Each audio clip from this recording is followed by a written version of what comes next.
Psikologi berdiri secara resmi menjadi sebuah ilmu bisa dibilang belum lama. Di video sebelumnya saya sudah membahas tentang sejarah psikologi. Ya, psikologi itu berdiri menjadi sebuah ilmu sekitar tahun 1800-an. Untuk pembahasan lengkapnya sudah saya cantumkan di atas ini. Nah, pada video pembahasan kali ini saya akan membahas sejarah psikologi di negara Indonesia.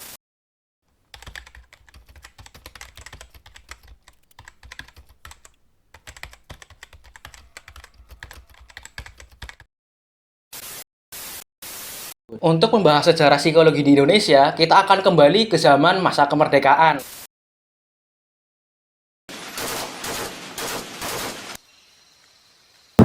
Saudara-saudara sekalian, Setelah Indonesia secara resmi menjadi sebuah negara yang berdaulat, teman-teman pasti ingat ada yang namanya agresi militer Belanda 1 dan juga agresi militer Belanda 2.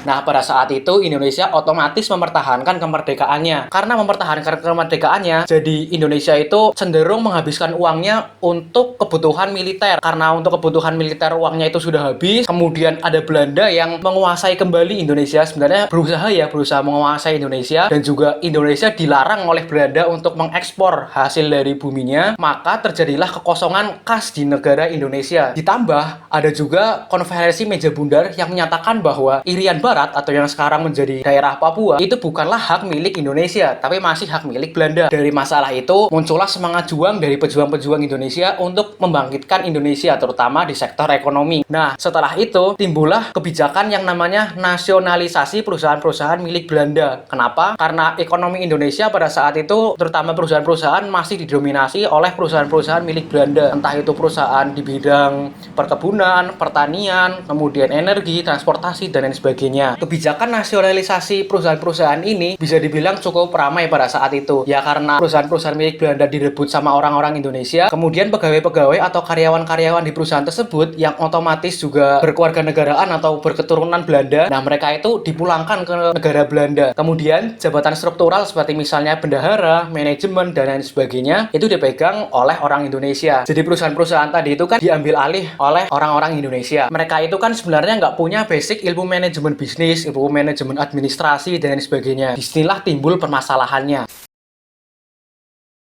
Singkat cerita, karena saya bukan guru sejarah, pada tahun 1952, ada dosen Fakultas Kedokteran di Universitas Indonesia yang dikukuhkan menjadi guru besar atau profesor. Namanya adalah Slamet Iman Santoso. Nah, pada saat dikukuhkan, beliau itu menyampaikan sebuah pidato yang intinya kurang lebih menyatakan bahwa beliau itu selama menjalani praktek psikiatri atau menjadi psikiater, sering menerima klien dari seorang karyawan yang bekerja di perusahaan yang telah dinasionalisasikan. Jadi dulunya itu perusahaan Belanda, dinasionalisasikan, dan otomatis jabatan-jabatan strukturalnya itu dirubah juga menjadi orang-orang Indonesia atau orang-orang pribumi, karena mereka nggak mempunyai basic manajemen, terutama manajemen kayak manajemen bisnis, manajemen administrasi, dan lain sebagainya. Jadi timbul yang namanya penyakit psikosomatis. Penyakit psikosomatis itu stres yang disebabkan oleh psikis tapi munculnya secara fisik. Contohnya sakit perut, kemudian pusing, mual, susah tidur, pegel-pegel, nyeri sendi, dan lain sebagainya. Nah, penyakit-penyakit ini sebenarnya itu nggak ada hubungannya sama fisik pada mulanya, tapi disebabkan oleh stres yang mereka alami secara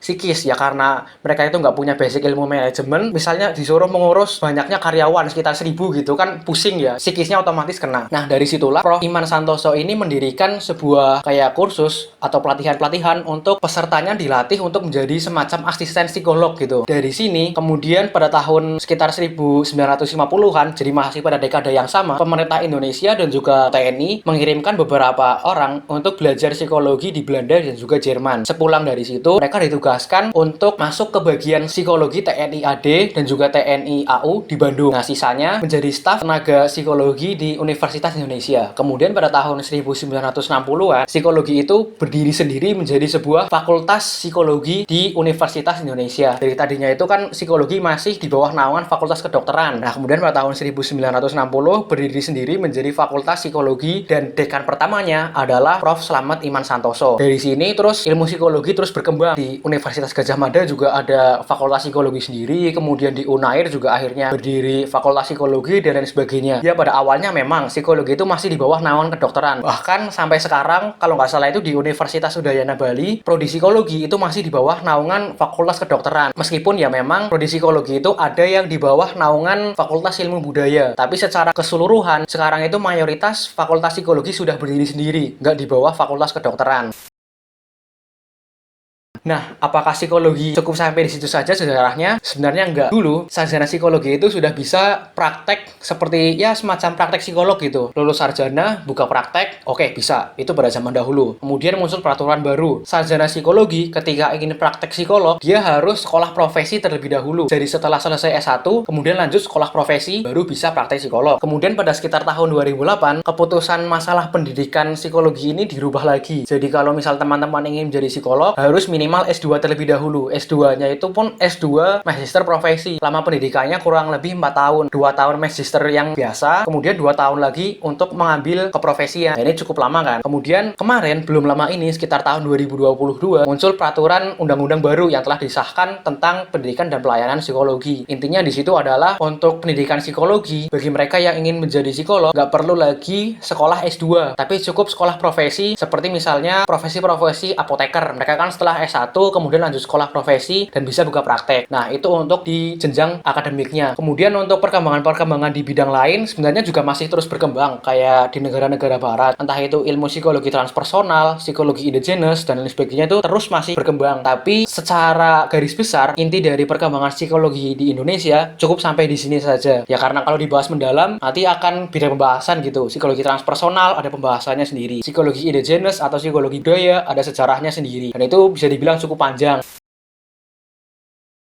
Oke, cukup sampai di sini video pada kali ini. Jika dirasa bermanfaat, bisa like, komen, dan juga subscribe channel ini. Sekian, dan terima kasih.